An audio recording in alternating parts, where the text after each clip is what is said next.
हिंदू धर्म में 12 ज्योतिर्लिंगों का विशेष महत्व माना गया है। हर एक ज्योतिर्लिंग के पीछे पौराणिक कथाएं हैं। आंध्र प्रदेश के कृष्णा जिले में पवित्र शैल पर्वत पर मल्लिकार्जुन ज्योतिर्लिंग स्थापित है। इस पवित्र पर्वत को दक्षिण का कैलाश माना जाता है। मान्यता है कि सावन के पवित्र महीने में मल्लिकार्जुन ज्योतिर्लिंग के दर्शन से भक्तों के सभी मनोरथ पूर्ण हो जाते हैं। ये भगवान शिव के प्रतिष्ठित स्थलों में से एक है। ये ज्योतिर्लिंग करोड़ों भक्तों की आस्था का केंद्र है। यहाँ माता पार्वती और शिव जी स्थापित हैं, इसीलिए ये ज्योतिर्लिंग के साथ साथ शक्तिपीठ भी है। तो आइए जानते हैं इस मंदिर से जुड़ी कुछ खास बातें। अनेक धर्म ग्रंथों में इस ज्योतिर्लिंग की महिमा बताई गई है।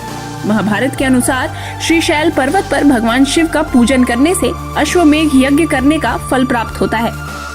कुछ ग्रंथों में तो यहाँ तक लिखा गया है कि श्रीशैल के शिखर के दर्शन मात्र से ही भक्तों के सभी प्रकार के कष्ट दूर हो जाते हैं। इसके दर्शन से अनंत सुखों की प्राप्ति होती है।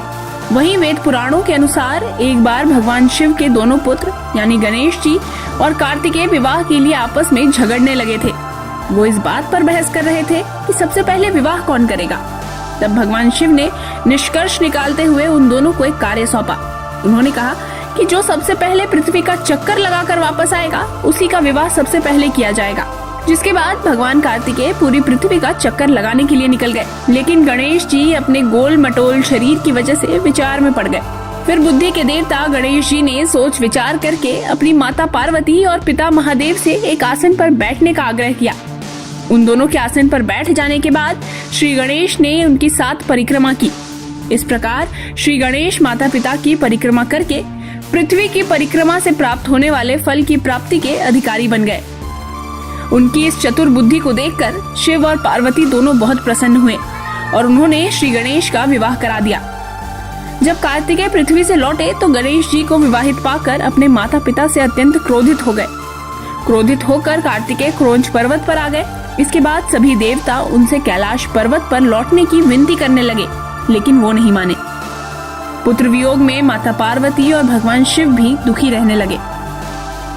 जब दोनों से रहा नहीं गया तब वो स्वयं क्रोंच पर्वत पर गए, लेकिन माता पिता के आने की खबर सुनकर कार्तिकेय वहां से और दूर चले गए।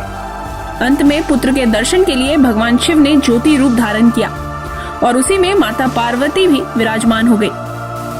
उसी दिन से इन्हें मल्लिकार्जुन ज्योतिर्लिंग के नाम से जाना जाने लगा। इसमें मल्लिका माता पार्वती का नाम है, जबकि अर्जुन भगवान शंकर को कहा जाता है।